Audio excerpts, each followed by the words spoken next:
Hello, my name is Justin, one of the service technicians here at Coast and Saws. Today we're going to go over the SH-500M from arrival at your facility to setting it up and being ready to run, a little encompassment of the entire saw, some of the finer detail points, and the operating.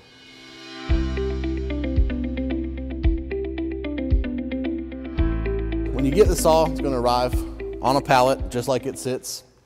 You're going to have, of course, plastic over top of it. So once you guys remove the plastic, this is kind of what you'll see. We've opened up the toolbox to show you a little bit more into that. Inside of it, you're going to see the bar for your part stop. We'll talk about that in a little bit more detail. Extra chip brush, touch-up paints, leveling pad, and some miscellaneous tools. Make sure you guys take that off the pallet. You're also going to have user's manual. Everything we're going to go over will be in here in a little bit finer details. We will reference some stuff in there for you guys while we're talking about it. You're also going to have your in-feed table that will bolt on the back. So make sure you guys remove that. Sometimes when you get the saw, the trunk line here will be tied up. Make sure you guys untie that. Saw is held down to the pallet with the 4 silver bolts. Take those off. These will be your leveling bolts for once you're ready to set your machine. Back side of the saw, only the saw itself. You guys will have this little cardboard box here. This is the 2 poles and the foot for your material stopper. So you'll make sure you get that off the pallet. Control box will be tied up also. Make sure you guys take that off. You don't want to hit it while you're trying to move it. So one shipping bracket on this saw needs to be removed before operation. Located down in here, we've already removed the bolts. There'll be 2 bolts, one on the bottom, one in the backing. Once you take it out, just kind of slide it out of the way there. And then I would suggest stick it in your toolbox so you have it if you ever want to move the machine. Power hookup on this machine is external, does not go into the electrical cabinet. It's going to be right here with a small cover. Once you guys have a licensed electrician do your hookup, 3 hot legs, and your ground. We have this one set up externally for demonstration purposes. This machine is able to have 2 adjustable arms. So the movable arm will be set for your material width and give yourself a little bit of room so you don't come down on your material with your coolant valve here. The opposite side, what we call the fixed side, is slightly movable dependent on your angle. We will get into it a little bit more when we go over the angles. But keep in mind that this will need to be moved when miter cutting. For the miter cutting, this machine does have the angle scale along with a lock.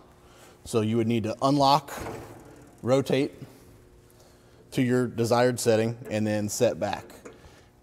We do set our machines so you have a hard stop at 90 degree, which is labeled as 0 degrees. So if you ever have an instance where you notice it's out a little bit, check that this bolt stopper has not come loose.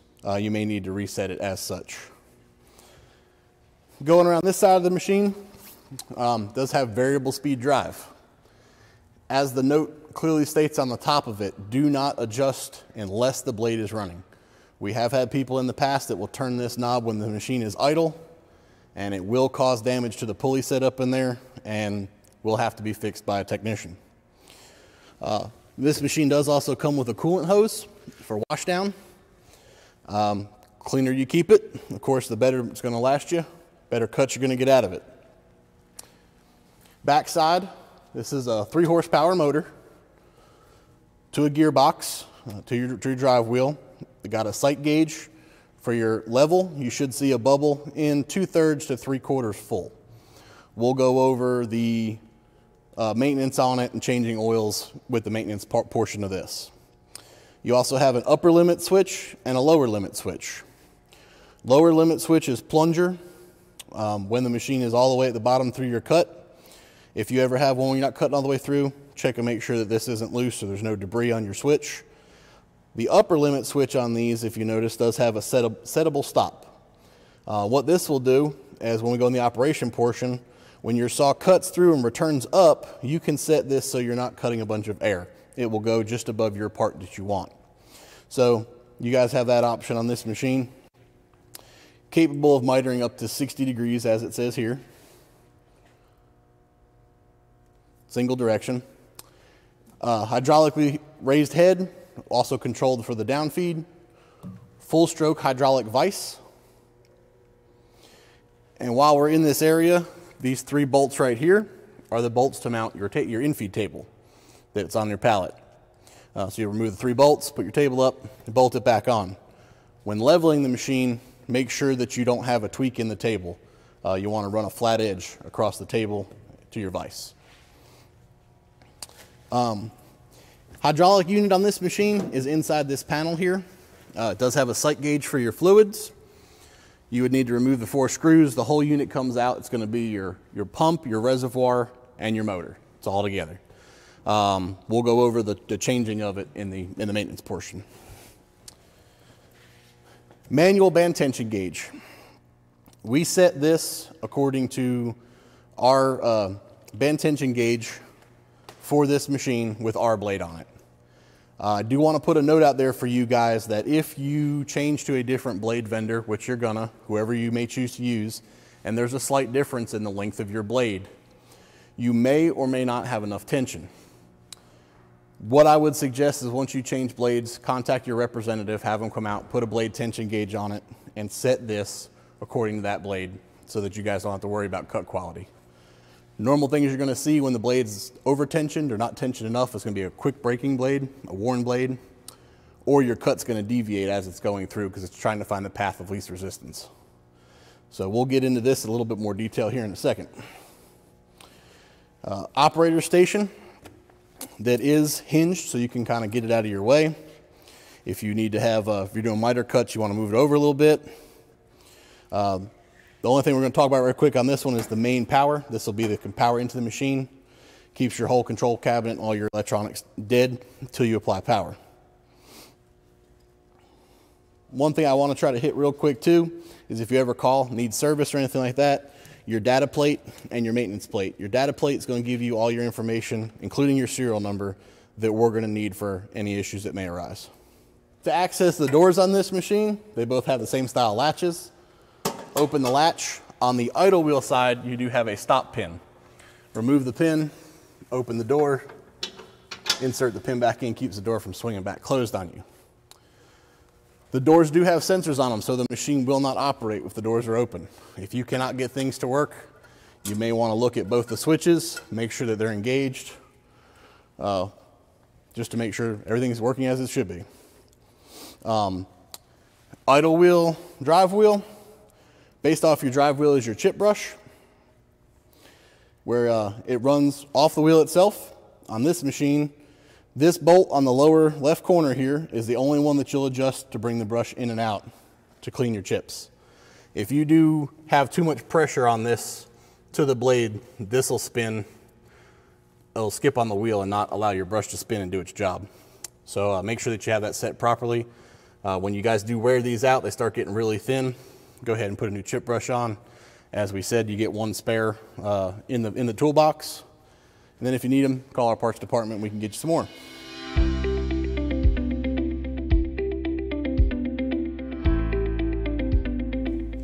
So to apply power to your machine, turn your machine on, you should see the power light up. That's going to indicate that the machine now has power. To raise the saw head, we're going to retract the e-stop. Saw head has the automatic up function, so it will raise until it lands on its head stop or you hit saw bow down. So this one is set up at full capacity right now. Hydraulic vices, full stroke, just hold it open. If you want it all the way open, closed to go all the way closed. Once you go on this machine and clamp on a piece of material, continue to hold it for about a 2 count. That will ensure that the machine knows it's clamped so the blade will start. A lot of new operators get to it, they hit it real quick, they hit blade start, nothing happens. So we want to make sure we go over that with you guys. So for the coolant for this machine, if you turn it to the I, that will be coolant pump on. This would be what you would want to use for when you're washing down your machine and need the pump to be on when you're not in a cutting process. The straight up and down to where it shows you the faucet, the coolant is off all the time. Switch it to the O, the coolant pump will kick on when it's in cutting operation. Of course, blade start, blade stop, sawbow up, sawbow down in a cut rate, sawbow down rapid, E-stop, and then this will be your feed control for your descent. I'm going to bring the machine down a little bit. You will notice when you're going down with the machine, you will not hear the hydraulics. The hydraulics will only kick on demand for when the saw head is being raised or the vices are being operated. When adjusting the saw arm, all you need to do is loosen up, slide into position. Again, 3 or 4 fingers away from your material is a good rule of thumb. You want to be as close as possible and make sure that you lock them back down. You can pull these out and set them if you need a little bit better leverage. While we're on the arm, you do have cutoff valves, one for each arm. Of course, broken pipe is closed, open, inline. Adjust them accordingly. This one is going to put your coolant flow on the blade to your cutting surface. The one on this side is just washing off the extra debris before it gets to your chip brush. This machine, I want to go over something real quick with you guys while I kind of got it in this position. Does have a slide out drip tray where you can adjust if you're cutting larger angles. And what that will do is limit coolant from going on your floor. So that is a pretty nice little feature with this machine. Let me get this one set back up so we don't get it in the way there. Okay. Again, like I spoke about with cutting angles, if you want to loosen this one, move it kind of back out of the way. You do have kind of an indicator here if you're going all the way to 60 degrees. That's where you'd want to set it. If you were to run like this all the time, your guide arm is going to be too far from your material, causing bad cuts. So keeping the guide arms into that material is kind of key. If you're cutting 45 degrees, go to the designation for 45 and lock it down there. To rotate this saw to an angle, again, we're going to loosen up the handle here. And I find it easiest to go on the idle side here where the handle is to be able to move your saw. So you can set it. Let's go 45 degrees on this one. And then at that point, we would lock it down. So pretty easy. Not too much involved in it. Go ahead and set this one back around to 0.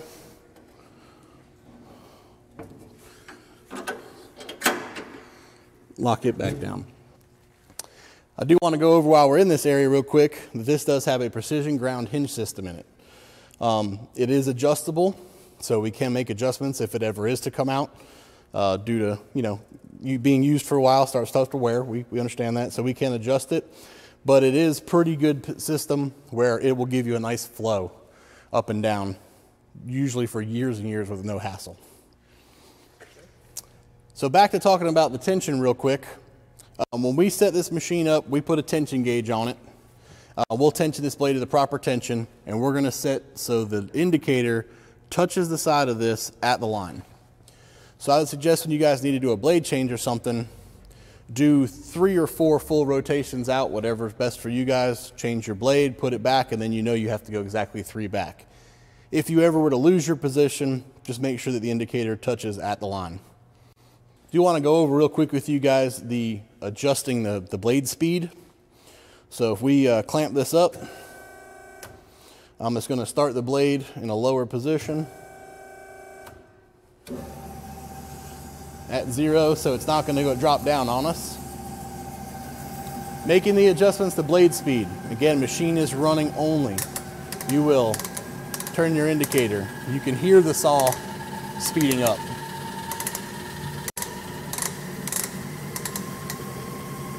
That's how easy the adjustments are.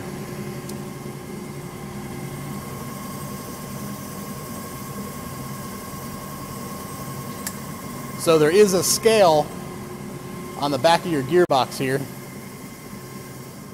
that will kind of reference what your blade speeds are going to be based on the little indicator up here on the top of your knob.